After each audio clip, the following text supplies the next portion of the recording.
inside. Feel the heat burning you up. Ready or not, some like it hot and some sweat when the heat is on. Some feel the heat and decide that they can't go on. Some like it hot, but you can't tell how hot till you try. Some like it hot, so let's turn up the heat till we fry. This is the Community Solutions Podcast. Jason Bradley, Andrew Richter from deep in the bowels of our underground lair, where we are plotting our path to take over Minneapolis, Minnesota, and then the world.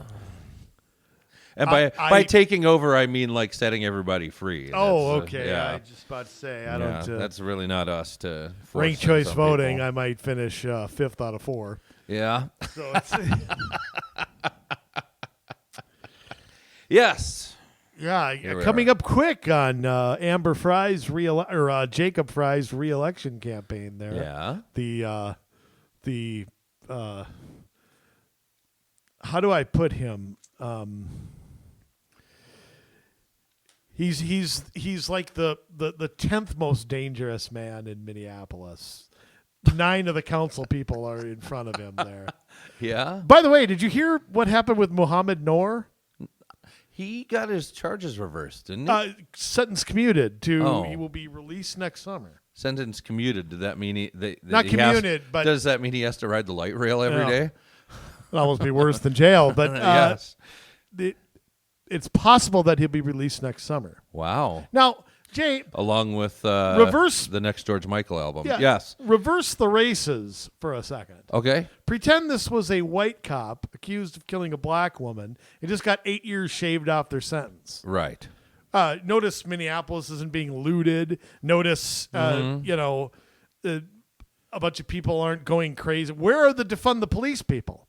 Well, Sorry, where are you? I mean, Yeah, does the person he killed not count? of course not. Yeah, I mean, it's the wrong narrative. So of course, they don't care. So it just goes to show. This case has not gotten the press it deserves This from case day one. never did at all. No. It's all about who the victim was and who the officer was. In fact, Yep. there are people calling this judge who reduced this sentence a racist and anti-Somali.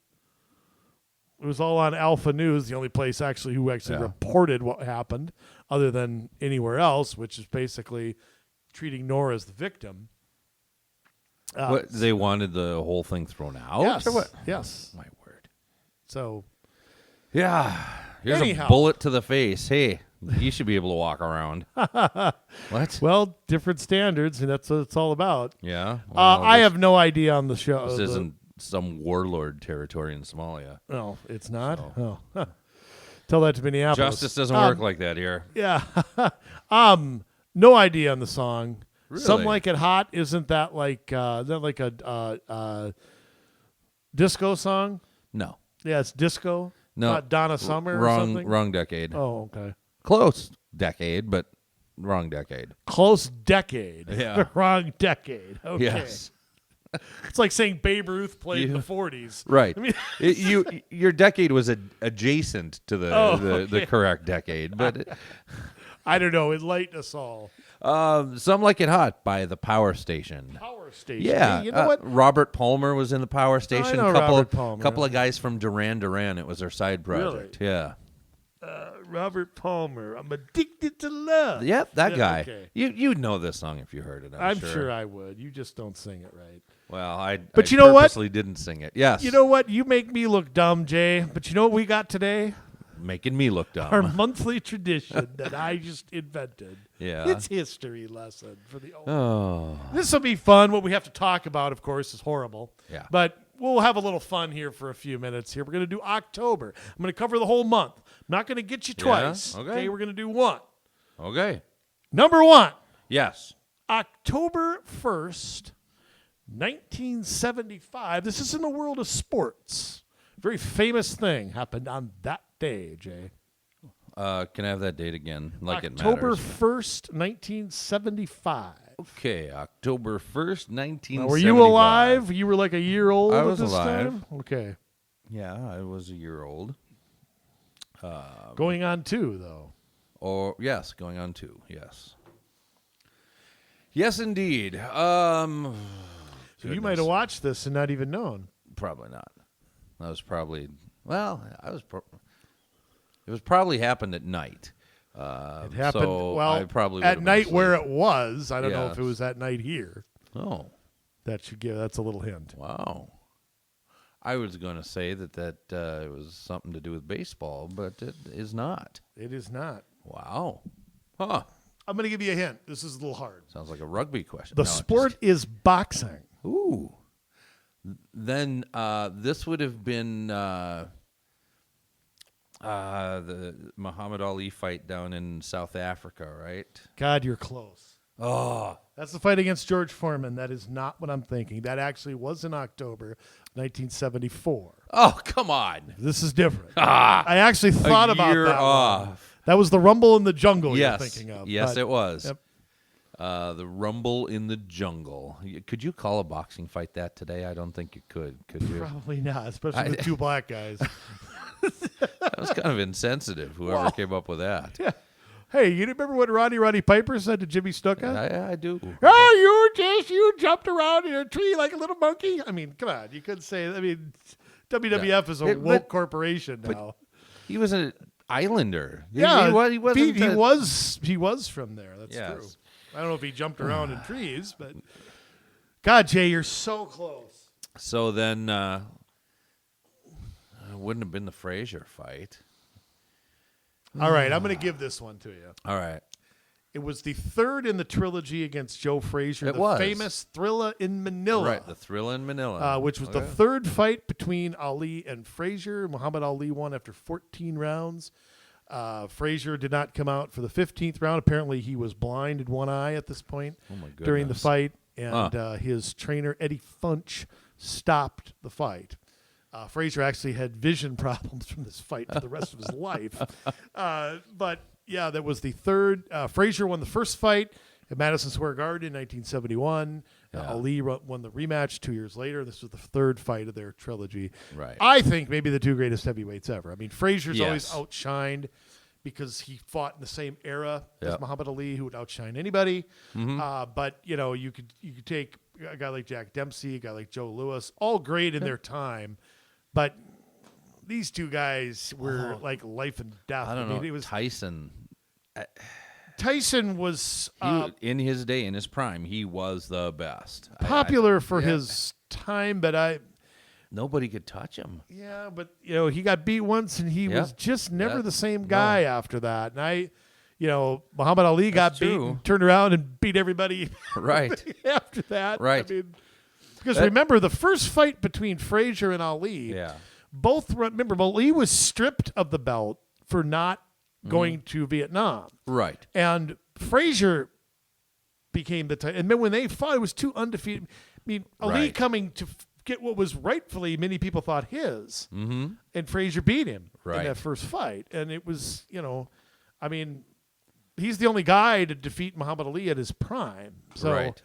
and then the Thrill of Manila. I mean, Yeah. go out of your way to watch it sometime. I mean, it's just a war. Oh, I You know, love that's that. not when they stopped boxing because somebody Right. had a nosebleed. You fought Well, until Yeah.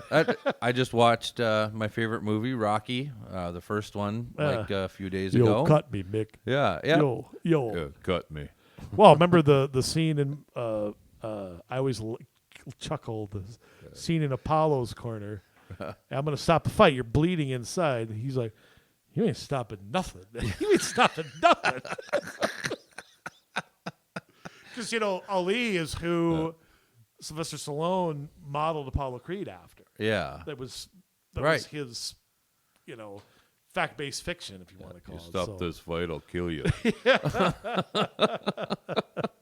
just the greatest dialogue. But it's amazing, though. I mean, you had these big boxing bouts that were happening around the world, and now, I mean, everything got focused on Las Vegas and Atlantic City. Yeah, well, that's because they gave boxing what's called a site fee. Yeah. They bought the show. That was the infancy of pay-per-view, of fights being on HBO.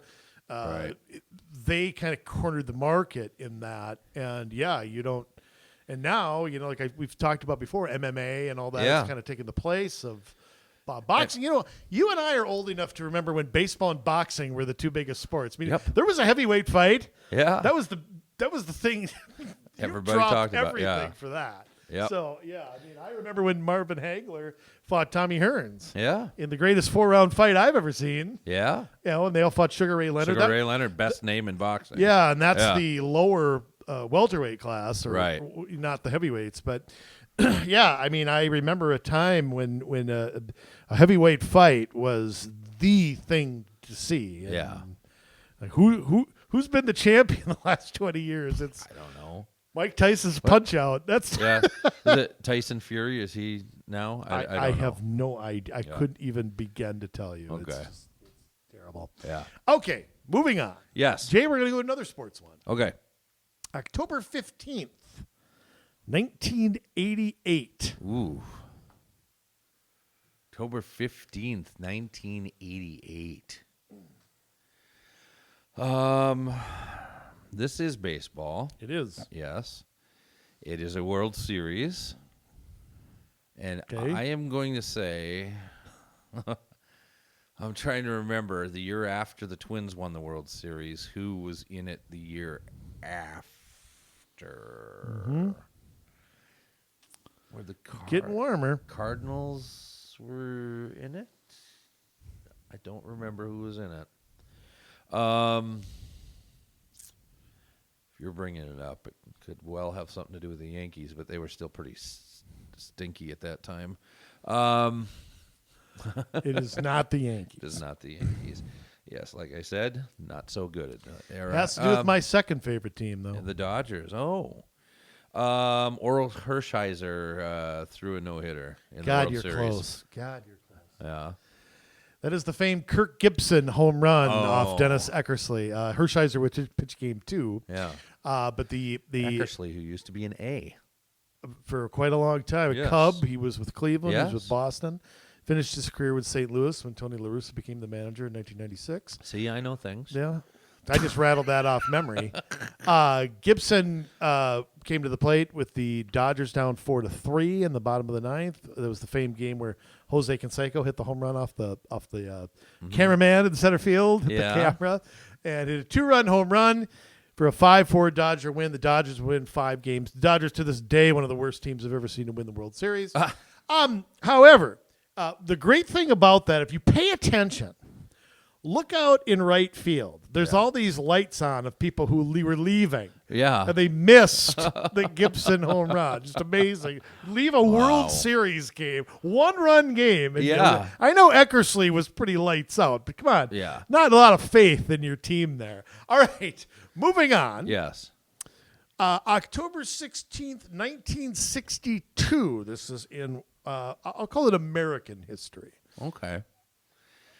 1962.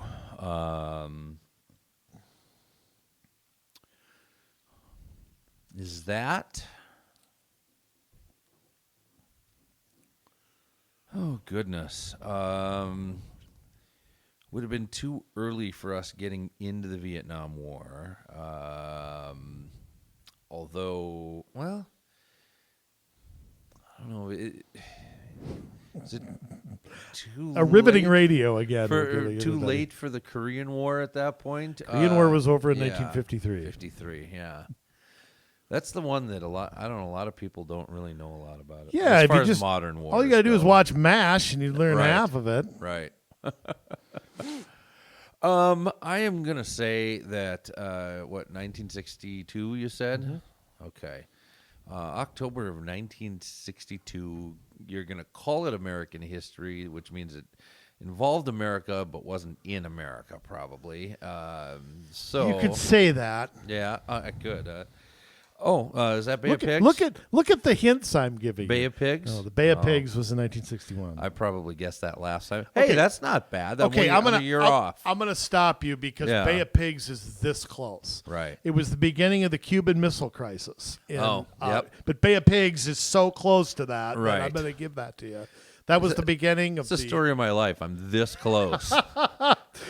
3 for 3 on this close today. It's like you were 2 + 2 is 5. You were this close Yeah. back in math. So we all know the story of the missiles being moved to Cuba. And the negotiation that took place after that, including the U.S. Does everybody know that? Including the U.S. dismantling missiles in Turkey, which is always kind of forgotten there, but where President Kennedy ordered a naval blockade, and it probably the closest we've come to nuclear war, I think. Yeah, I think President Kennedy smartly recognized that this was kind of a half bluff. I think had he backed off here, I think a nuclear war actually might have happened. Yeah. But I think the fact that he didn't back off, but did not directly go after the Soviets was honestly a stroke of genius. Right. And we forget, again, what a menace the Soviets were. But I heard a story that, like, Reagan was like, you know what? They think that, I'm ready to push the button. Even if they push the button, I'm not. Yeah, pushing the button. I think they both wanted. Ultimately, they both were blinking at each other. I mean, I think that's ultimate. I think there were those in the Soviet Union who. This is the beginning, the end of Nikita Khrushchev's reign, because I think they were willing. A lot of them were willing to risk it. I think Khrushchev also was playing chess part, but I also think it basically led to his removal. That's Good. just it shows weakness. You can't have that in Soviet culture. Well, right, and you also can't have any reasoning or any anything like that. It's you can't show anything like that. That is considered weakness. And it's just no. Anyhow, hey, we'll find out in a few years. I hope not, but I think you're right. October 20th. This is totally American history. Okay. October 20th, 1973. Ooh. October 20th, 1973. I'm not even thinking about that right now. October 20th, 1973. 15 days. 2 weeks. Is that right? 15th? No, sorry, 20th. Yes. 15 days before history changed forever. Yes, and Jason Bradley entered the world. Yes. That would be 16 days, by the way, because your birthday's November 5th, right? Yes, that's so true. That's 20th to the 31st, and then 5 days in November, so close enough. Yeah. Oh, there's 31 days in October. That's right. Public school, everybody. Public school. What you gonna do? Yeah, I kind of blinked that day out. All right. So October 20th, 1973. I am going to venture that it has something to do with Mr. Nixon. Okay, you got a quarter of a point so far. Right. It is the day that they actually broke into the White House. No, it was not. It was the not Watergate that. Hotel. It was not No, that was in 1972. Okay, you're off on that because for a while. When I was younger, I thought I was a Ford baby, but I was not. It was close. That's right. Very close. Me, January 10th, 1977. Yeah. I always thought I was a Carter baby, but 10 days. Right. I was actually born under Ford. Yeah. Yeah. It's crazy. Excuse me. So, if it wasn't that, and that was a year ago, that would have been. Well, I guess is that the day he gave his "I'm not a crook" speech? Close, very close. Okay, got it. That's so close. He gave that a few days after. I'm gonna give you this because this event was the catalyst for that. It was the famed Saturday Night Massacre where he fired Archibald Cox, the special prosecutor. Yep. And he had 2 attorney generals resign, and Robert Bork was the solicitor general who carried out the order to fire Mr. Cox. And that, of course, he borked them and then got borked later. He got borked. Yep. Yes. So that was the claim to fame there, which was really considered the beginning of the end. when it came to Watergate. After that, because Cox, of course, people forget he was a Democrat. People forget that. But they appointed him as a special prosecutor anyway. He tried to get the tapes, of course, the Watergate tapes, which they actually didn't get for about another 8 months. But President Nixon fought that, and that was the Saturday Night Massacre.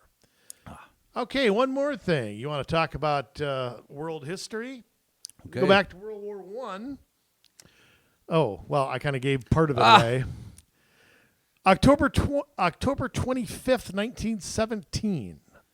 25th, 1917. Well, I would have guessed that anyways. 1917. I know enough that that's World War I. It's kind of related to World War I, but not really. So I'm going to. It's a consequence of World War I, but not necessarily. It's not about the war. So I'll give you that. It's not as about hint. the war. Is that the Ukrainian potato famine? No. Okay. I just felt like blaming the Soviets again. Sorry. It's okay. Ukraine was the hotbed of anti-Soviet resistance for a long, long time. Absolutely, it under was collectivization. Yeah. Goodness. So, let's see. 1917. We would have had Lenin over in the Soviet dictatorship. We had. God damn it! It's not the day that the Kaiser was. That was 1918. That was 1918. Yeah. Okay, with Lenin, you are once again an inch away. I know. See, this is the fortune you just that I spitball have things in my life. It's like I'm so close, but so you far. spitball things, and I'm like, oh, Jay, say one more thing, and you got it. It is the day that he. It was like the end of the revolution, right, where he took over, and the October Revolution Yes. began that day. They took over the Winter Palace and installed a one-party communist government. Yes.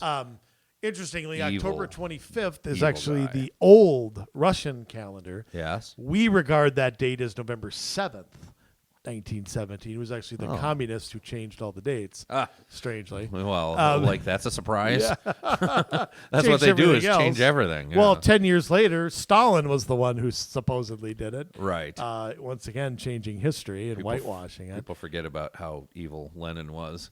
But I mean, Stalin eclipsed it. I mean, so I understand. I think that, Stalin eclipsed everyone, Hitler included. Except for Mao. I even think Stalin went past that because Mao is the person. If Stalin's not there, Mao's not there, and so I think you have to go back to him, and Lenin has to take a lot of blame because the style of government that he put in ensured a dictator that would go too far. Yes, and agreed. So to me, it was a combination of the three. I think Stalin eclipsed them all. I think he eclipses Ivan the Terrible. He eclipses Nero. I can't think of anybody worse. So I don't know. Mao killed more people, but again, yes, I mean it depended on Stalin's legacy, I guess. I could go on about this all night. Yeah. If you look at Stalin's rise to power, if you look at the number of basically, if you were born in 1900. In Russia, the odds you lived through World War II, collectivization, World War II, the purges, is probably about 0.1%. There's almost no chance you did. Yeah. So, I mean, to me, 3 generations of Soviets were wiped out by one guy. I don't think you could say that about any other dictator, Mao included. I think the race to progress in the 50s was horrible. No doubt about it, but China remains that much today. Oh, yeah. I mean, maybe China has eclipsed the Soviet Union in some ways. I think so, but especially economically, because they're not a communist economy, but they No, have a it's communist government. And so share there's- or stakeholder capitalism. whatever you want to call it. I mean, unfortunately it's where we're drifting. but- Communism Junior is what it Yeah, is. Yes. we can do a show on that sometime. But I tell you what, I'm gonna defend my position that Stalin is the worst of all of them. Sounds like a great topic for the Andrew Richter podcast. Don't give me any other ideas. Probably at some Yes. point. Jay, Yes. as always, the subjects only get worse. The news not often does not get Right. gooder. So the song today Yes. kind of led into this. The Power of Poison, right? That's the band. What? Power Poison. Power. What is it? The Power Station. Right, that's what I Yes, said. yes. Power Station. Isn't that I listened to the Power Station like somewhere in Nebraska one time, but they had the Power Station. 102. No, that's not what they're talking about. What's in I remember there was a Froggy station up in Fargo at one time. Froggy 101 or something. boy. Ribbit. Yep, there was something like that. So Froggy. Well, if it had the top Andrew. it had the top 40 with Casey Kasem, I'd still listen. It would be pretty quiet if he were still doing it. That's true. It probably would be. I'll admit that. All right. So, yes, some like it hot, or maybe it's really not getting that hot and it's a figment of our imagination. However, It's hot. yeah, the Great Reset, we've talked about that many, many times on this podcast. And Conspiracy nut. yeah, conspiracy Whack nut. job. All you have to do is Google it or go to the World Economic Forum website to read about it, which is not a conspiracy theory website. It is the actual website of the people putting it into place. Huh. Still a conspiracy theory. It's like Agenda 21 out there. Right. Supposedly doesn't exist, except the United States joined it in 1992, and the United Nations has, tons of material on it. Right. So, but yet, supposedly, that doesn't exist either. Right. It's like saying I'm not wearing pants. Oh, wait. Oh, no, I'm wearing pants. Don't worry. Oh, for God's sake. I wouldn't be sitting around in my underwear. And if you were, I'd be talking about, Nobody wants that. hey, I'm in my work pants. I mean, That's it's just, all right. it's a long day today, okay? Yes. The sacrifices we make Yes. to do this show every week for the 31st time. Whatever it is. 2:30. 2:30? Yeah. Okay, doesn't matter. Yeah. Something like that. Getting close to 250 episodes, Jay, I'll tell you what. Yeah. We're going to have to start thinking about that. I know it's like 5 months away, but, I mean, it'll be here before we know it. Spring training will be here by then. Good. So, yeah. I like it. So, it'll be close. Now, what are we talking about here? We're talking about, now here's the thing. Yes. This is a local show, okay? Yes. But one of the things we do a lot of is backing up and showing how whether it's foundations, whether it's NGOs, whether it's the state, federal government, what they are doing and how it will eventually affect local communities. Yes. Because sometimes it takes a while for this crap. The crap rolls downhill. Okay? Just does. Mm-hmm. It builds up speed. Okay? Rolls downhill.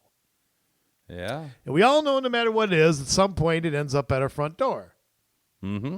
You think about everything government does, and at some point it trickles down to locals. Some idiot had to build the first roundabout, and I'd love to know who that is so I could parachute in there and tell them what I think of roundabouts. Yes. Okay? Whether I'm armed or not, never mind. Somebody had to build, the first, you name it. I mean, car, highway, whatever. And at some point, it affects us all. Yes. And here again, when we talk about this Build Back Better stuff, Yes. totally unoriginal with the President of the United States, who wouldn't know a new idea if it ran him over. Well, and I love that because this Build Back Better idea it came out of the World Economic Forum, and many world leaders have used this phrase. Joe Biden was not the first, and he's not the only one. But yet he made this the slogan of his campaign, and he continues to use it And what I love is to show his what I allegiance. love is the media scrutiny on where that came from or who came up with that. right. Don't you just? I mean, that But it's out there. that Again. investigative reporting that MSNBC and CNN have done Yeah. to go back. You can Google world leaders use Build Back Better and see. They used it in France. They used it in other places. It's not original. All these people that are into the Great Reset are using this to show their allegiance to the set of programs that are coming out of the Great Reset. Now, let me back up a second. here, Yes. because there's become a lot of resistance to the president and his agenda. Yes. But I'm not sure people are making the connection. And it's not necessarily their fault because, like I said, the inaccurate reporting, some of this stuff Yeah. on the government websites are not easy to find. Right. It's written in government speak that you and I recognize, but the average person might not. Mm-hmm. It is not easy to connect all these dots sometimes. Right. Okay, if you don't have 3 hours to listen to podcasts, maybe you don't. Right. And I'm saying people need to pay attention. They need to be informed. But I can understand how this sounds kind of, they make everything sound so great. I can Yeah. understand how people can fall for this. But I got to tell you, the resistance right now to Congress and the president Yep. this quickly into his administration is, I can't think of a time I've seen this before. I can't either. There's more resistance to the president and his agenda than there is of the COVID vaccine to the COVID virus. I know. It's and unbelievable. that's funny, but it's true. I mean, if you look at the numbers. And the funny thing is, Yes. the more the president, because like I said, I've never seen a president so unavailable, hiding so much, does not communicate. Yet, to be honest with you, the more he talks, the worse things get. Yeah. So is it good? I still think, in the long run, the president has to be, out front and be the face of things. But I'll tell you what, I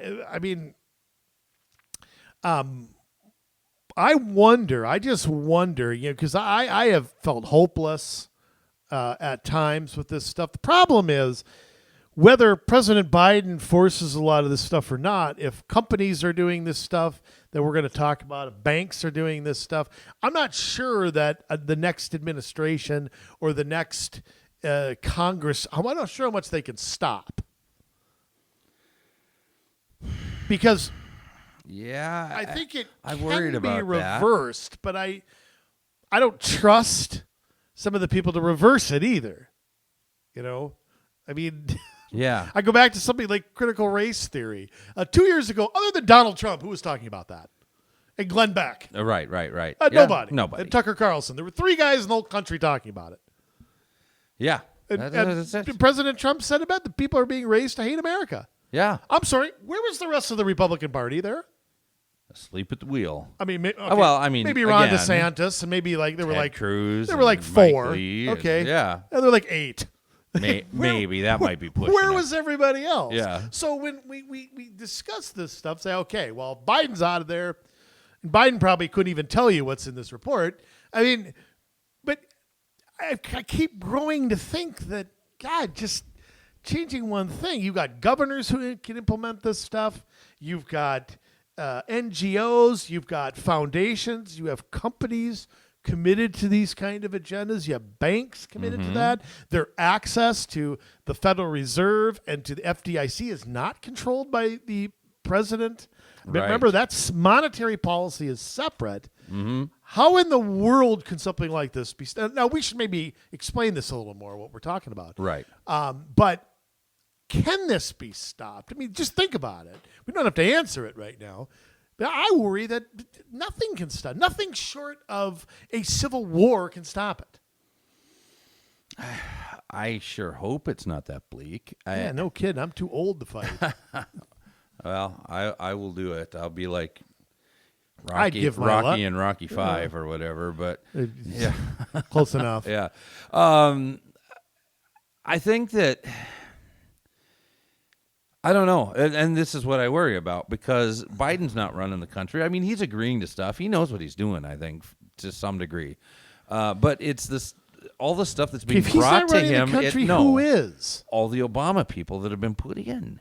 all these radical people, like we talked about on the last podcast, with the environmental eco-terrorist that was spiking trees that got put into the Bureau of Land Management, or the Soviet-born and educated person that they just put into the Treasury department that wants to get rid of all private banking. I mean, that's who's running our country. I'm not going to defend private banking, but well, I mean, would you rather have an account with the Federal Reserve? No. I'd rather have that's where she's headed. I like to have an account with neither, but yes, that's just me. I'll keep my credit union. Yeah, but yeah. Well, I mean, that would come under scrutiny too. Scrutiny, but if you're not part of the FDIC, I think right. there's a difference there. Yeah, but there is. But Jay, what are we talking about? Back up a second. Okay. Let the audience in on where we can find this. Because we're already going off on a tangent. We'll have even though it's good. It's always good when we talk. It's a long URL. I'll link it to the blog at commsolutionsmn.com. commsolutionsmn.com. When I get the podcast out there, I will link to it. But it is called the U.S. Climate-Related Financial Risk Executive Order 14030. So really, you could probably Google Executive Order 14030. It is called A Roadmap to Build a Climate-Resilient Economy. From October 14th, 2021. Now, they put this out. Am I laughing at that? Yeah, you are. They put this out last Friday, and this is what you do with news that you don't want anybody to report on. You put it out Friday afternoon when everybody is going out to enjoy happy hour or get out of town with the kids or whatever. But nonetheless, it was released. Yeah, CNN's punched out and gone home. Again, this is not a conspiracy theory. There's a document that you can look up and read through yourself. And we'll give you the tools to do just that. It's a conspiracy. It has to be. It has to be. You caused shadow government. You caused it. It's a conspiracy. Yes. So, tying back to the Great Reset. Now, everything is trying to get it so that countries are and corporations are working together. And so you create this oligarchy of like they haven't been. Right. So you have these public-private partnerships where you have government and corporations coming together and working to find solutions where these large corporations get special deals to put in restrictions that the government cannot get away with. And in some countries they can, but not here in the U.S. And so they really have to work harder to be able to get certain things in. Now, when we're talking about silencing certain people, when we're talking about ESG scores, and we've explained this before on this program, but if you're new to the program, quickly, what they are, they stand for environmental, social, and governmental. So that means that these companies have to make policies that affect climate change in a positive way. That's environmental. Social, that you're taking into account for multiracial, multi-gender promotion and multi-gender. Well, I didn't have a better word. Yeah. It's like transgender. Yes, exactly. At the expense of men and women, transgender. Yes, you have to be all about the social justice policies in your company, and you've seen a lot of this where certain people or groups of people or whatever are punished for not towing the line. Well, or you're seeing donations to certain groups. I mean, it's just always funny, watching a corporation give millions of dollars to Black Lives Matter while their minority employees get a 10-cent raise. Right. It's like, if you have the money to do that, why don't you just give them a raise or set up scholarships for college? Yeah. Or, I mean, what? It's all. Of course, you don't get the tax write-off. Right. Right. What I find funny is all these liberals who rail against corporations, hate the business world, yet who's in bed with them every time you turn around? Yeah. They're in bed with the banking, and Joe Biden's been in bed with the banking industry for 50 years. Why do you think they're all in Delaware? Right. Because the banking laws were written there. Yep. By the bankers. Like Chase Manhattan, one of the biggest. Yeah. Right? Why would they go to Delaware of all states? Yeah. There's nothing good in Delaware. No, but there's nothing good except the banking laws. Right. So if we start a bank, we know where to go. Oh. And then you take my ESG score and they can shove it up their arse. And the Democrats have a pretty good mascot. I think another fitting one would be a peacock, the way they parade around with their feathers in the air. Look at me, look at me, look at me, look at the good I'm doing, look at the good I'm doing. It's never about the good they could be doing without people seeing. It always has to be, what people see and looks good on the surface. Well, define good. I mean, I always say this, define good. And here's the other thing. Okay, so the G in the governance part, a lot of that revolves around COVID and the COVID measures that are being put in, whether it's vaccine mandates, mask mandates, work from home, all that kind of stuff. That there are other things as well under governance, and that's going to be some of these financial laws and things like that that are coming out. So, well, and you might say to yourself, well, how does this affect local government? Yeah. Well, let me tell you, or local communities. Let me tell you how. I mean, let me just start with this. Yeah. You talk about the banking industry.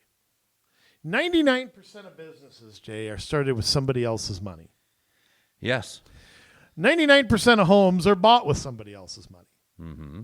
Probably 90% of vehicles are bought with somebody else's money. I mean, I know I bought all my stuff with cash out of pocket, but... Yeah. What, that pencil in front of you? I mean, the box I live in down the street and the scooter hey, you moved. I stole from a kid, yeah. The bike, I stole out of some kid's yard, yeah. Oh, that one with training wheels. Yeah, I saw that one. So, I mean, if you change the banking industry yes. to where your ESG score or your personal one, which I think is the next step, is to give every person. Merrill Lynch has already started. Yeah. Yes. So they all personally have Merrill Lynch's investment, but I mean, largely. And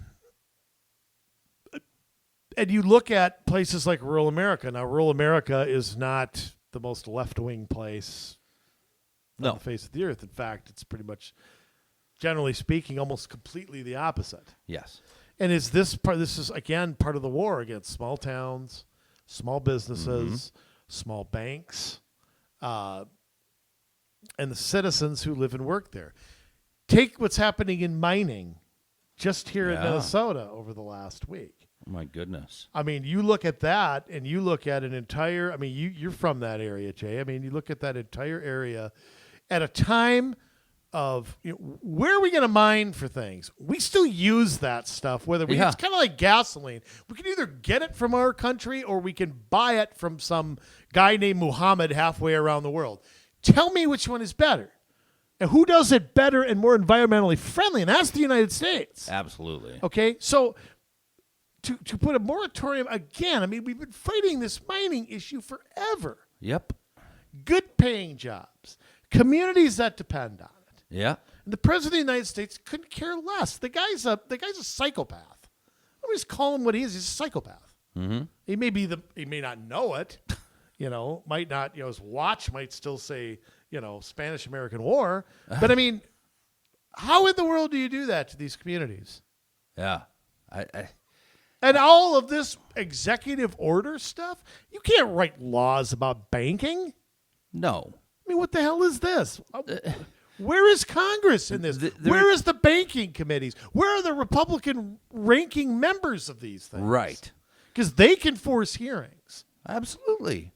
And I think it will get tied up in some hearings, but yeah. Well, it might, but it can get implemented anyway because companies can implement this. Yep. States can implement this. The federal government doesn't have to do it. Right. All they can do is be the big bad bully.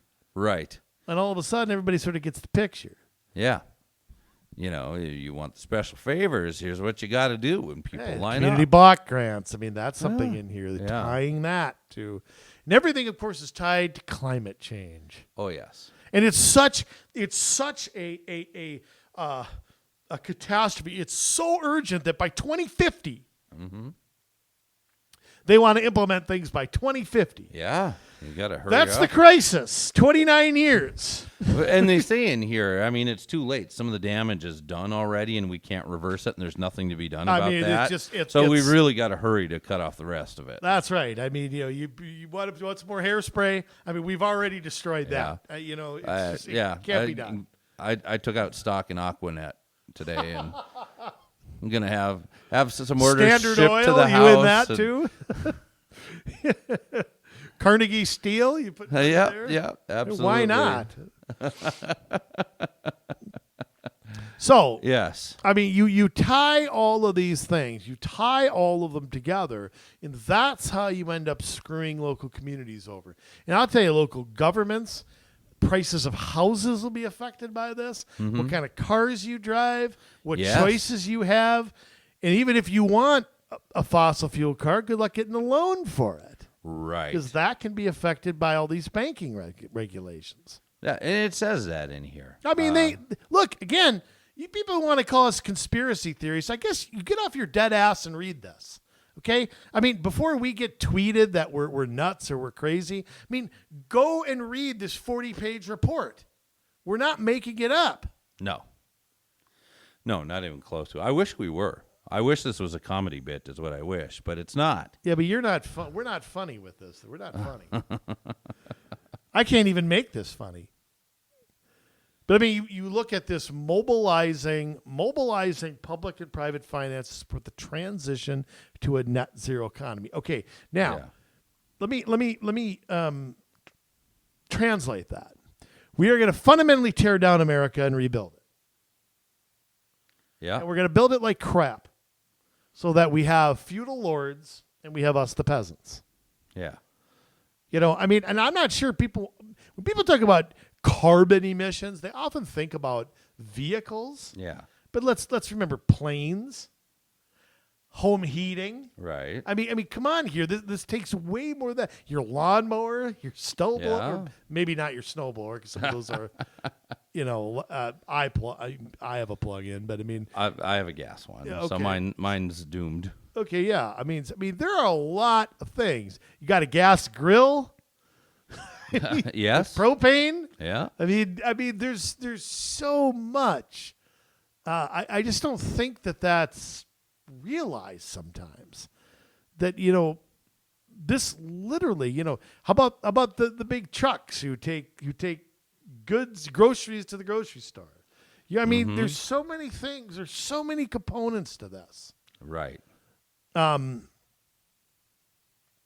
So I mean, it's tremendous to sit here and read all this. I mean, it's almost borders on unbelievable. Yeah. Just in the first paragraph of this section on page 10, that you talked about, mobilizing public and private finance to support the transition to a net zero U.S. economy. So it mentions it right there, public and private finance. To meet net zero by 2050, the United States must make significant investments in low-carbon infrastructure, deploying renewable clean energy solutions at a more rapid pace, investing in advanced electricity transmission and distribution systems, decarbonizing the transportation sector, which means electric vehicles, getting rid of gas-powered vehicles. That is decarbonizing the transportation sector. Can I say something? Can I say something? For 50 years... we have been subsidizing the electric car. Yes. I'd like to see Elon Musk's taxes, like I said on a previous show. Yeah. And I like him, by the way. I think he's a cool guy. And I think he's a innovative guy. And I'd love to see government get off his back and see what he could do because there's a lot of government, I think, that gets in the way of what he wants to do. But let me also tell you something. How many subsidies do you think he's getting to try to do all the things he's doing? A lot. A ton. Yeah. Okay, and it's not his fault. I mean, I take a tax deduction whether I agree with it or not. Okay, let's just be honest here. But this is part, I think, of why these things don't go anywhere. Mm-hmm. I mean, you and I have talked about solar energy on previous podcasts. Now, 2/3 of that is subsidized by the federal government. So what incentive does a solar company have to do to innovate, to make the product cheaper, to make the product better? They have no incentive. Yeah. Because 2/3 of the cost is paid for by the taxpayer. Oh, well, I don't have to make it better. Yeah. It's not like Henry Ford, who had to change his entire company so that the average person could buy his product. Yeah. Imagine if the government was paying 2/3 of a Model T. We still wouldn't have the assembly line. Right.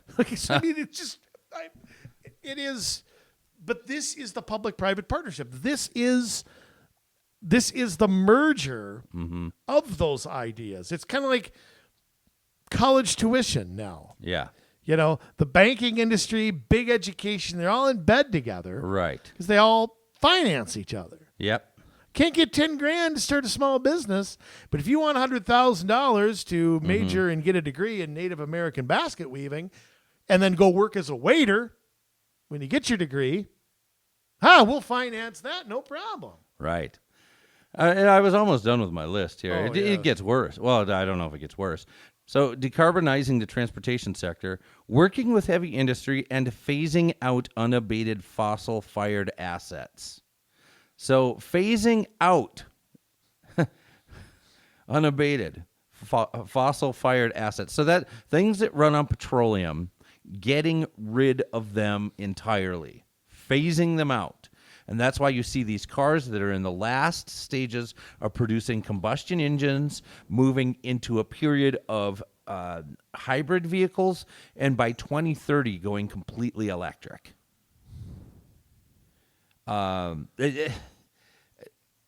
It's unbelievable that we're even thinking about this when you have electric vehicles that maximum go in between 200 to 300 miles in a charge, and then you have to sit and wait for 10 hours for the car to charge up before you can go again. Who's going to take a road trip? But that's part of the deal, isn't it, Andrew? They want to keep you close to home. No, you don't. They don't want you to take a road trip. No. And with all of the... Why do you need to travel 200 miles? And we thought it was ridiculous. I'd like to know, how about the government buses that are running around everywhere? Right. How come they're not electric? A lot of them are. Oh, are they? I didn't even know. Some of them are, yeah. Like a lot of the new rapid bus transit I routes. meant a bus like from Metro Transit. Yeah. Yeah. So Are they really? The rapid bus ones, I think a lot of them are running electric, and they're looking at making more electric as we go and phasing out the other ones. So, yeah, that's awesome. And I'm just looking for... Well, I want to go back to what you said about ESG scores, because they keep talking about making rules where ESG factors are considered and assessments are made largely based on that. It is all over this thing, this ESG score, that, you know, whether it's a personal one, whether it's a company-wide one, whether your ability to get financing, your ability not to. ESG scores are here. They are real. Personally, I think they're really scary. Yes. I mean, I think it's really, really scary. And I think cities at some point will have ESG scores as well. Yes. Well, we've seen movements toward that already. We've seen movements toward that, but you know, to me, I think it's going to be all-encompassing at some point. Whether that is city codes that adopt or enforce certain things, whether that is new home building, whether that, you know, something like the National Green Building Council and all that kind of stuff that, you know, keep making quote-unquote rules. I mean, I don't know, you know, take that with a wink, wink, nod, nod. Whether that is in your roads, your biking, your parks, your water supply, housing stock, businesses that are allowed to get permits, banks who can be there and operate there. I mean, how do you escape? I mean, think of all that stuff and tell me where the escape to all of this is. I mean, how do you get away from that? I don't know how you get away. I mean, this is the last greatest place on earth, you know. You're not going to run to Greece. You're not going to run to Sweden. You're not going to run to China, there's nowhere you can go. Well, And all these countries are doing it. Yeah, if you look at a lot of countries in Europe, European Union countries, I mean, England is not quite as on as the rest of the EU, but most of Western Europe, I mean, is backing this completely, using things like the environment, using COVID, using whatever they can, vaccines. I think the vaccine mandates will be part of this. I think they are. I mean, I think they absolutely are part of it. Like you mentioned with the ESG scores, but I and passports and so on and so forth. I mean, yeah. Well, and this is going to affect everything from our investments and what we're able to invest into what we buy and use. That's every right. day. There's a whole section in this on pension plans, retirement funds, things that options you may have, may not have. Right. Where you can put money, where you can't. And it's just a matter of time before it gets into IRAs because absolutely. all of those things are going to have ESG scores as well. Yeah, well, any kind of mutual fund, they're already looking at that. Yeah, and investment portfolios. And that relates to your personal ESG score. Right. Where are you putting money? Where are you putting money? Are you obeying the mask mandates? Are you obeying the vaccine mandates? Are you going to school boards and complaining? And that stuff's in here, It says in here, financial markets are beginning to realize the risks of inaction and the opportunities for action, as exemplified by more than 250 financial firms with over $88 trillion in assets. So again, where do you go? That have pledged to become net zero entities. While these commitments are positive, the emissions reductions necessary to this decade to meet the goal of net zero emissions by 2050 will require a significant increase in the deployment of additional public and private capital. So in order to meet the goal, $88 trillion is not enough. Well, the Fed will just print it, though, because, But it's not about just public money. It's also about private capital. It's about what you and I own. Whether that's real estate, whether that is our investments, whether that is, and that's part of the whole digital dollar that's coming too, is that they're going to be able to increase. I hope that doesn't come because I don't understand. I like the greenbacks. Yeah, I can't understand that. And I like my silver and copper, too. Yeah. So they're saying globally, annual clean energy investment must increase by 3.5 times from $1.2 trillion to $4 trillion to achieve net zero emissions by 2050. So they need all of this money dumped into these type of investments. So that's where they want people's money to go. And that's why you're going to get the positive ESG scores for investing in these types of companies, because when you do that, then these companies have the capital that they need to, along with all the tax money and subsidies they get from the government, to be able to overcome all of those evil gas power. If people were demanding electric cars, if they were demanding things like that, those things would be out there already being bought. They'd be bought in the millions. Somebody'd make millions of dollars doing it. Yeah. It's the old adage of supply and demand, which your average government person wouldn't know if it bit him in the ass. I mean, if there is demand for it, somebody will supply it. Whether it's legal or illegal, doesn't matter. Yeah. Why do we have drugs in this country? Because there's demand. Right. Of course, we're stupid and go after the suppliers, not understanding that the demand is still there. Right. It's just silly. If this is really, here's the other thing too. If this is really what the American people wanted, it wouldn't have to be forced on anybody. Right. I mean, keep that in mind. This is all coming via mandate. None of this is just order. People choosing it. Yeah. I mean, who says the President of the United States can do any of this? Yeah. He's talking about spending money. He's talking about billions of dollars. The president doesn't control 1 cent. No. And where is Congress? Where are you morons? Seriously. This is the thing. The government is so big. It's so vast. It's so impossible to understand that you can't put your finger on all this stuff. Right. Yeah, and throughout this thing, it talks about infrastructure and climate-friendly infrastructure. And if we don't think that this whole reconciliation bill that they can't seem to get any agreement on isn't full of this stuff, then you haven't read it.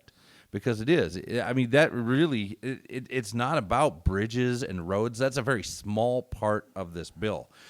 Most of these trillions of dollars are made to go into this climate-friendly infrastructure, and sets up the more, insidious parts are the $600, and they're looking at making it $10,000, but that's annually. Well, who doesn't have $10,000 go into their account and out of their account annually? Even the most poor people, if they're making $500, $600, twice a month, yeah, that's it. It's everybody. Yeah, I mean that's. Look, if right now, if you're working at the gas station, yeah, you're making $600-700 a week gross.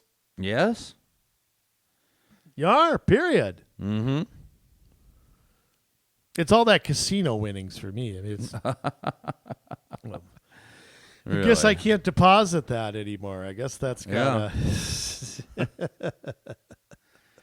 of. But yeah, I mean, they do, and they tie this all together. I mean, in the next section down, protecting vulnerable and disadvantaged communities, the burdens of climate change, including the disruptions caused by climate-related financial risks, will fall disproportionately on disadvantaged communities and communities of color. Oh, I thought these people were their defenders. Well, aren't they? Don't they care about the poor? So they say climate risk will particularly impact the millions of Americans who live in underinvested and overburdened communities. Last time I checked, what kinds of people live closest to water? If we're looking at sea levels rising, who lives closest to the sea? It's the elites. Absolutely. Go price a house in California on the Pacific Ocean and tell me that's a middle class person making $55,000. Take a drive around Santa Barbara and tell me, what the average net worth of that person is. Go take a drive around Fort Lauderdale and tell me who's living there, West Palm Beach. Yeah. What a really? What idiots. And then okay, so it's not the coast, it's the middle. Well, most of the middle of the country is made up of farms. Who are the farmers? There are farmers of color, and there's a whole lot of farmers, white farmers as well. Not just that, but people who work in the farms. I mean, you can't separate that because their jobs are dependent on those crops. How many minorities work in fields like that? I mean, a lot. Yeah. Let's be blunt here. A lot of the laborers. People like that will be harmed. Absolutely. They'll definitely but be harmed. It is because of the policies they're putting in, not because of the current situation. No. You're losing laborer jobs. You're losing a lot of the Hispanics that come to this country start out in labor. Yeah. And they might not stay there, but that's where a lot of them they want to move up just like the rest of us do. Right. What's nothing wrong with that. And I'll tell you, a lot of them are hard workers too. I mean, in my opinion. So yeah, but I mean, you look at people who work in apple orchards and strawberry farms, and of course, they're all grown in different places. Yes. It really doesn't matter what color they are, but somebody's doing it. It hurts somebody. It doesn't matter who. But I mean, I still see this as the part of this agenda of getting everybody out of their car into a city, into multimodal housing or whatever you want to call it, into this place where we don't make anything, we don't produce anything. We all just, we all take up, one breath every minute so we don't exhale carbon dioxide. I mean, it's really, really scary. Right. Well, and these people are saying things like meat's going to be a luxury. That's not part of this thing in particular, but as you read what these people are saying. But you're two reasons. One, you're destroying rural America, which is the farming. Mm-hmm. Two, the price of meat's going to jack higher because there's less supply, there's high demand. Right. Which, again, do you understand kindergarten level economics? I mean, a first grader could get that. if you pounded it in their head long enough. Yeah. They could understand it. Okay, you got demand for something and there's limited supply, the price goes up. You oversaturate something with demand, the price goes down. You print tons of money, the value of that money decreases. Right. Not hard. I mean, this isn't, Right. we're not curing cancer here. It works the same. I mean, just whether you're even looking at a store, you got 50 cases of beef jerky you can't get rid of. Eventually, you got to put it on sale, so it's at a price point people are going to want it at. Yeah, it's like selling candy canes in July or, or in January. You sell stuff after Christmas. Tell you what, you go buy some Christmas stuff after Christmas. Yeah. That stuff sells for pennies on the dollar. Or this Valentine's Day. Or this year you go buy it now. Yeah, you're right. Well, not pennies on the dollar, but buy it now while there's supply. Yeah, Yeah. I mean, maybe. yeah. Part of my, I don't want to say my favorite part of this because I say that in a Facetious way, Yes. but they talk about the resilience of life savings and pensions. Oh. Let me say something. We have done more in the last year to destroy and devalue people's pensions and 401ks than we could if we tried to. Right. I mean, what destroys somebody's pension, Jay? Limited investment opportunities. Yep. What is this? Limited investment. Absolutely. You can invest in these things, and that's it. Inflation. Yep. That's doing it. I mean, seriously, if you had, $100,000 in your retirement account 2 years ago and have $100,000 now, that's worth way less than it was in 2018 or 19. So it's funny how they talk about protecting that, yet this administration is doing everything to screw it up, everything to destroy it. And I think the only thing I can conclude is it's on purpose. Yeah. And I think to myself, Well, it is I think to because- myself, why? Why would you want to destroy somebody's 401k that they've worked at since since the 80s? Why would you want to do that? Because they got too much money. They got too much money. They're not dependent on government. And if they're independent, they ain't voting for you. Yeah, you can't control them. So, but they don't want that.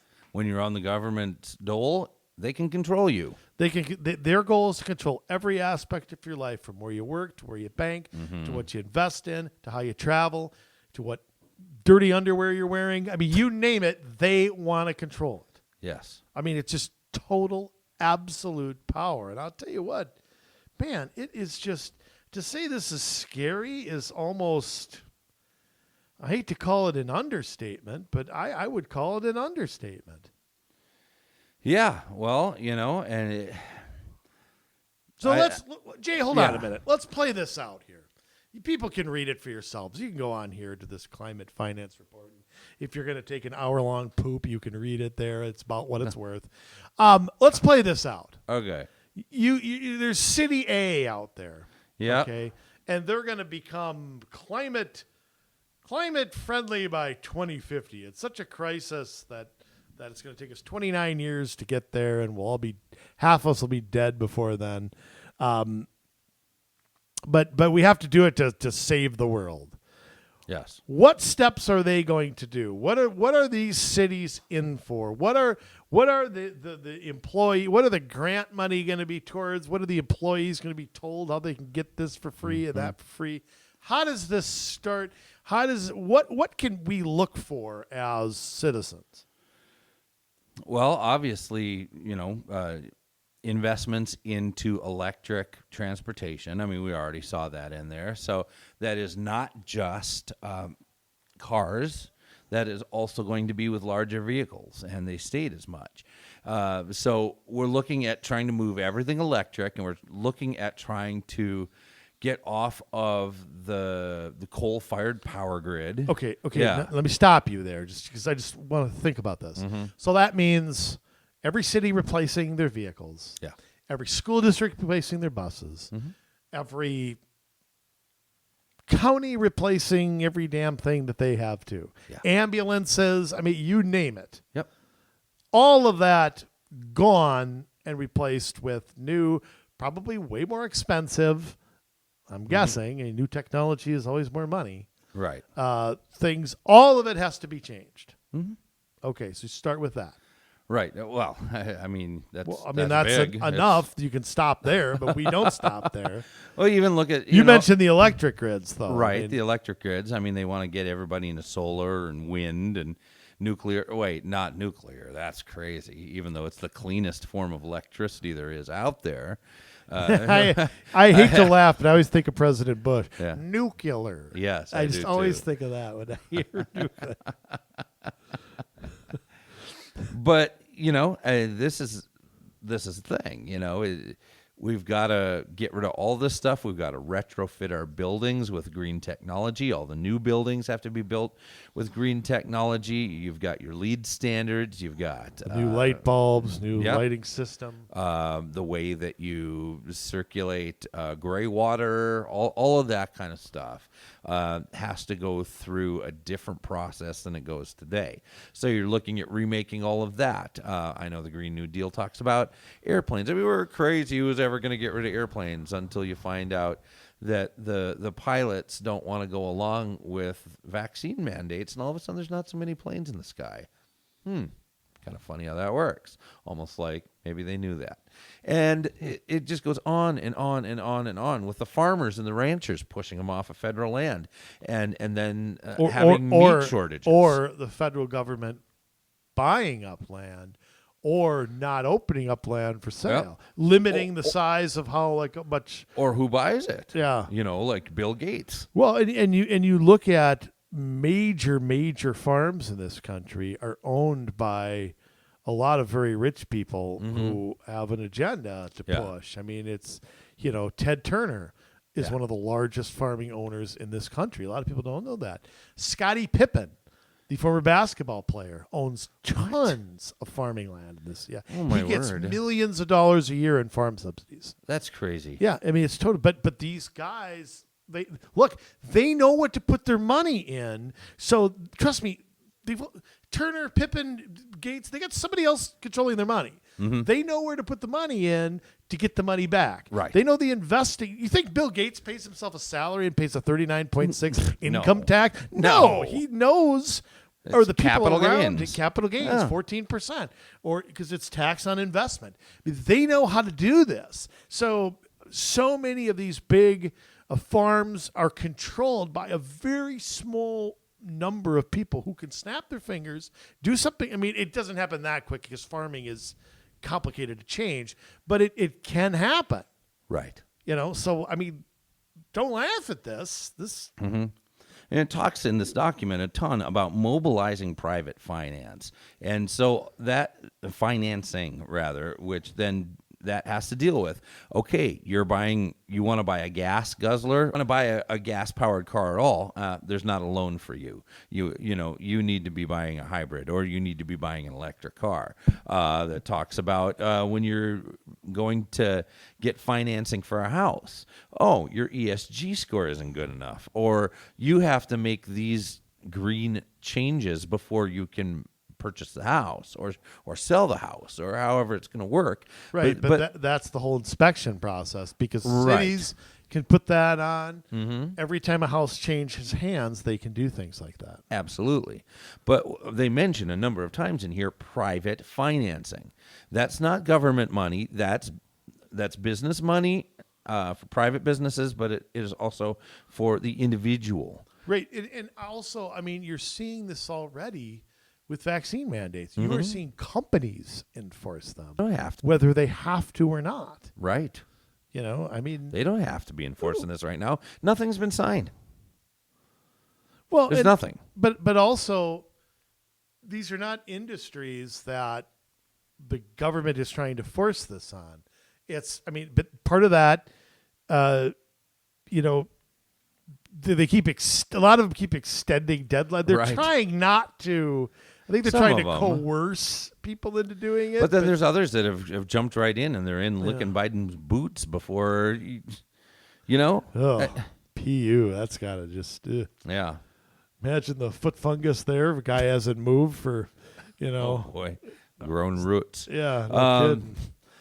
So you've got all of this stuff that, I mean, how do you choose? How many years was it ago that we did a podcast on the Green New Deal and we laughed at it? We thought 2018 or 19. This is ridiculous. This will never pass. America will never go for it.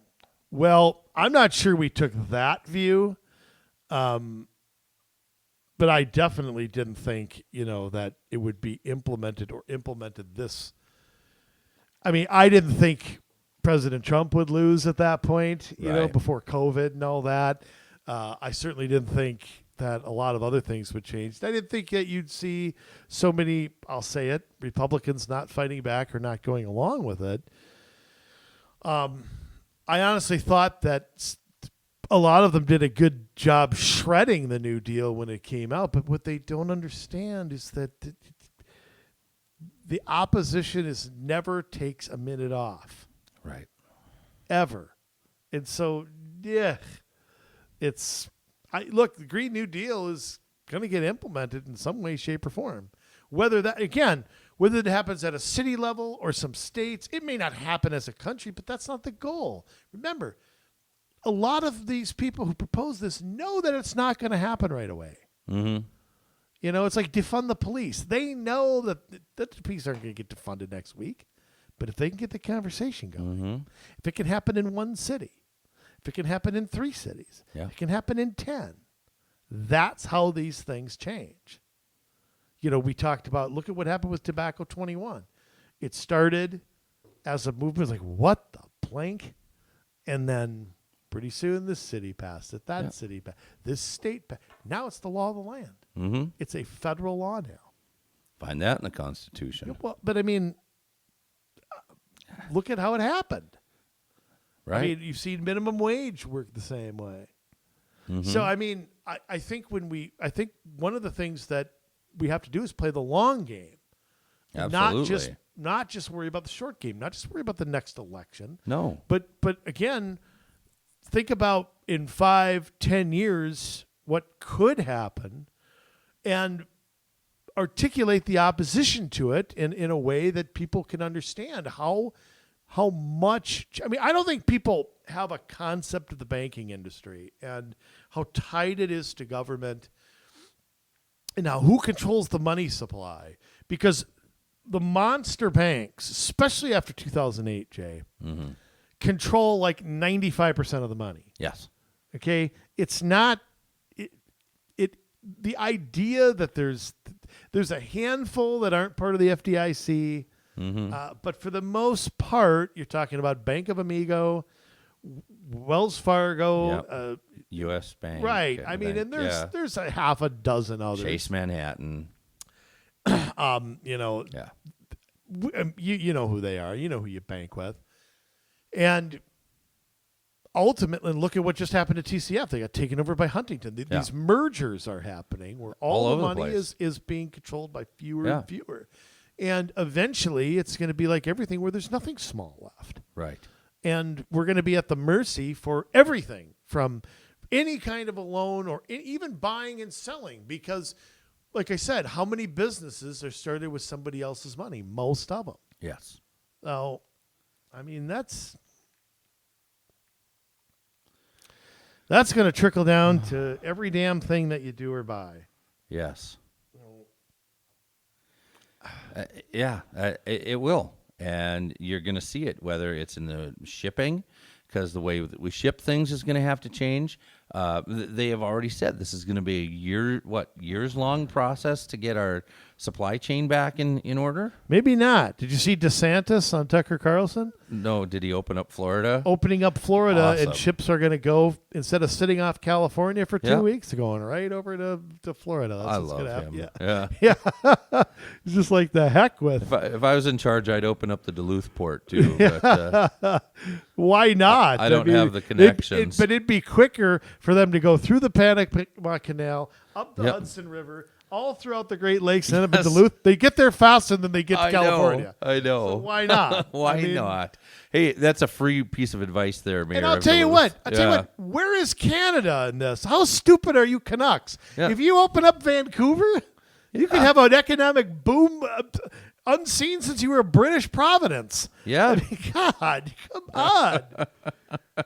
The demand is so high right now. Texas will probably be the next to open up more. Probably. Even though they don't have they don't quite have the coastal line of Florida. Houston has some room. Yeah. I'm sure they do. I mean, it's going to have to be Governor Abbott because Houston's too dumb to do it. Yeah. So, I mean, you're going to Galveston Bay. There's plenty of places where that could happen. So I would actually expect that maybe. But of course, there's the issue of trucking. It's not as simple as we're making it out to be. It's a step in the right direction. But to say that DeSantis is right, but all the country's truckers are in California, and most of them probably aren't. Yeah. If they're smart, if they want to keep their take-home pay, right, or they're working in California and living somewhere else. That's what I'd be doing if I had to do business in California. Absolutely. Yeah. While Gavin Newsom destroys single-family housing. Yes. So, but I mean, again, just to back up here, I mean, go to whitehouse.gov.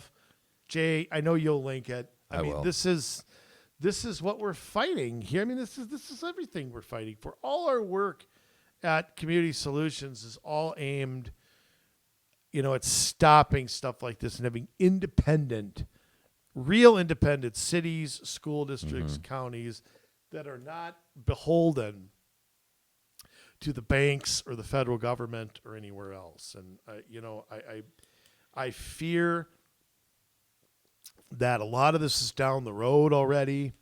I don't think it's too late, but they're decades ahead in the plan. I mean, they've had these plans for a long time. It's kind of like the Patriot Act. 9/11 happens and the Patriot Act gets passed 3 days later. Yeah, you know what? It was in somebody's drawer before that. They needed the excuse to do it. Yeah. COVID's their excuse, and everything is build back better off of that, or build back worser, or whatever you want to call it. I mean, it's, scary stuff, folks. And you got to pay attention. I mean, that's just, you people who are on city councils and so on and so forth, you got to pay attention to this stuff. I mean, this stuff ain't going away anytime soon. No. So. Yeah, I don't know. I don't know what it's going to take to wake people up, but I'm hoping that we do. Here's the problem. You have a dishonest media. I mean, that is a big problem because you're not going to see this reported anywhere. You're going to see, I mean, the truth is it is being reported by, podcasts and things like that who are trying. Yeah. But ultimately, the big media, let's just be honest, they outnumber everybody. And until they decide to report the truth and actually peel back this agenda instead of talking about what they can do to pacify Kristen Sinema and Joe Manchin, which is the only thing they're talking about, you're not going to see this stuff. Like I said, I can understand how this is too much for somebody to go figure out. Yeah. It shouldn't have to be that way, but it is. Well, we've got nobody defending us, Not a soul. That's not true, but it feels like it. Yeah. I mean, it just feels like we're just assaulted from everywhere. So go to these sites, folks. Educate yourselves. I mean, we don't read things for people. You can read them yourself. Go to these things and tell us we're crazy. Yeah. Tell us it doesn't say what it says. Yep. I read it verbatim. And I'll tell you what, Jay. Yeah. I think one of these shows, we need to do a show. This just came to me. I feel like I have two brilliant minds sometimes. Yeah. Just came to me. Yes. We need to do a show on, quote, government speak. That would be when a good you show. see a word, well, it's kind of like the Redneck Dictionary, by Jeff Foxworthy. Foxworthy, yeah. It's like, no. This is what it really means. Right. And I think that's, that'd be a great show to do. We got our own glossary. Yes. On what these terms really mean. We'll tell you what it really means. They give their BS. We'll tell you what it really means. Yes. So that's my idea for a future show. So if we do that show, I came up with it on the spot, on the air. I like it. I didn't even think of it until like 30 seconds ago. Well, But you know what it's time for? I'm guessing. Jay, Yes. I know it's your favorite time of the day, folks, or the week. And I'm pretty impressed with it, too, usually, week to week. Much as I may poke fun at it. Styling and profiling, jet flying, limousine riding, wheeling, dealing, son of a gun. Community Solutions, as always, ends the show with the sign-off sermon by the host of this show. I'm going to call you the host of this show, Jay. Oh, okay. Don't say I never gave you anything. Community Solutions Zone, Jason Bradley, take it away. Thank you, Andrew. Well, that was a rather intellectual show today. Sometimes we talk about minutia like today to really break down these difficult documents because it is full of political speak, and no matter what, at the end of the day, we have to do it because nobody else is, and we can't count on even the Republicans or conservatives in government to stand up against this stuff. How many times has your freedom been sold out by a Republican for no new taxes? I mean, would you rather have no new taxes and give away your freedom? At some point, there's not going to be any freedom left to give, and they're going to have control of your finances too, and then what? Everything will be taxes, and they'll give you what you need to live, and that'll be that. Federal Reserve bank accounts, and dump the money in, here's your allotment, and then we'll take the money out. And that is not acceptable. But yet, we don't do anything about it. We don't, press our legislators, our governors, our senators and representatives. We don't press them to not give up. Like, hold the line on our freedoms, will you? Even if... Don't sell them for no new taxes. If you stand up, you don't have to sign on to this. We, in Minnesota, have control of the Senate. We don't have to pass any taxes, and we can still keep our freedoms. You can say no to all of it, but you don't. You sell our freedoms, and you cheer about holding the line on taxes. It's ridiculous because you are there to prevent our freedoms from being eroded. That is your number one job when you're in St. Paul, when you're in Washington, to protect our freedoms from being eroded. But yet, you don't do it. And yet, you take it for granted, at least I hope so, that come primary time, you're going to walk in to being the nominee for the seat again. Well, I hope that we'll start getting a good head on our shoulders, start putting people in line to unseat you come the primary so that we can have people there who actually care about the people of this state, about the people of this country, and making our freedom cemented in stone, that we would be beholden to the Declaration of Independence and the Bill of Rights. That's what we need to do. All of you who keep selling us down the river so that you can have a compromise and look good in the papers, holding hands across the aisle while you sell us out, I'm sick and tired of it. I hope there's enough of you out there that are sick and tired of it as well. So what's the answer? Oh, after all, we are Community Solutions. It's not just about having a problem identified. It is also about our ability to come up with the solutions to make it better. The solutions to this, it's all local. It's about being in the community banks, not the big old monster banks that feed the Fed, that hit the debit window every night. No, that the discount window is for losers. I just want to say that right now. You think y'all are going to win. I have faith that you will not. Because I believe there are enough liberty-loving people left in this country that will not watch it go down with the ship. But the answer is local. We've got to get on our school boards. We've got to get in our city councils. We have got to get into our county boards. We have to start producing conservative arts and entertainment. We have to have conservative blogs and podcasts and news.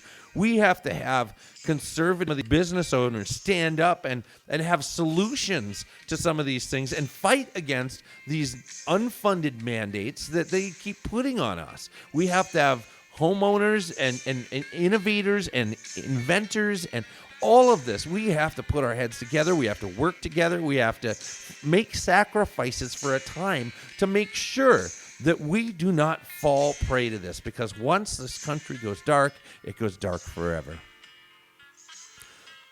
So I'm asking you to stop feeding the beast, to stop giving to these people that are taking and making slaves and serfs out of us.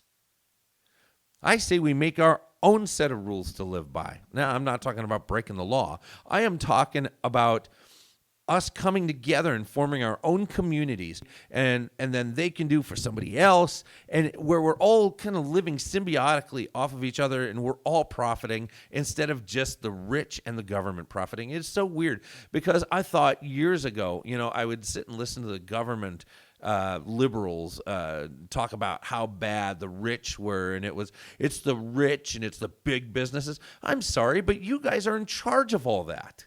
You guys are in charge of the biggest that shuffle their money around from super PAC to super PAC. It's not us. We're the party. I mean, we're not in a party, but we're the group that is here for blue-collar workers, white-collar workers, the people who live paycheck to paycheck and are just trying to live that American dream where they can make something of themselves and leave a legacy. That's us. That is us who cares about black people and brown people and Asian people and all of the immigrants that come here enough to be able to provide an opportunity for them to start in manual labor and work their way into being doctors and lawyers and anything that they can dream, the passion to make it happen. No other country allows for that. Just this one, and they're trying to take it away from us. We have a job to do, and it's those of us who have been here that need to stand up and say, this is not what America is.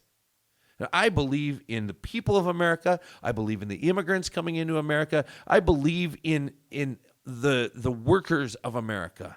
That if we pull together and we work and solve these problems on our own without government, that we can do it a whole heck of a lot better. We can do it a whole heck of a lot faster. And we can do it with a whole heck of a lot less damage being done to our workforce, to our economy, to our land, to our business, all of it. There's one little catch. We need you.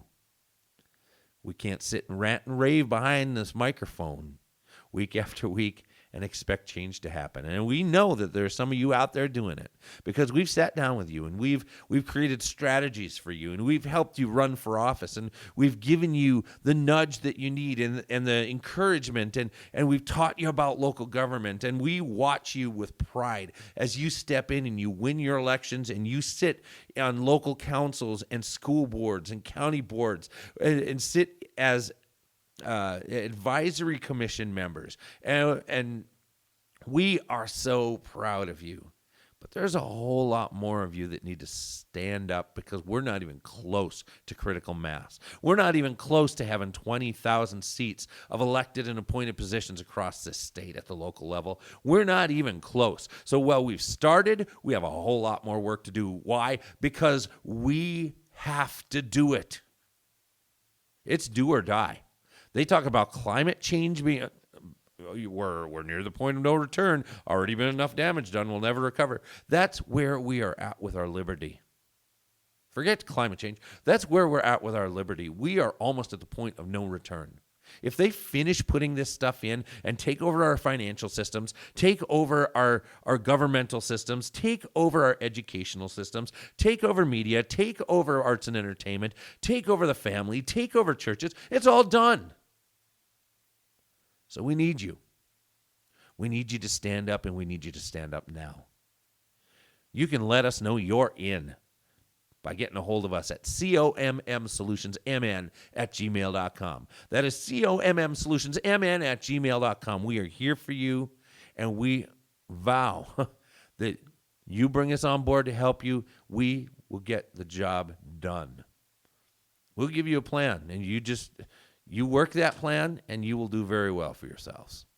I've seen it happen over and over. Because we can only do so much. We'll blog, we'll podcast, we'll educate, we'll train, we'll do strategy calls, we'll help come up with whatever. But that's all we can do. The rest is up to you. Because we love you, Minnesota. But now it's your turn.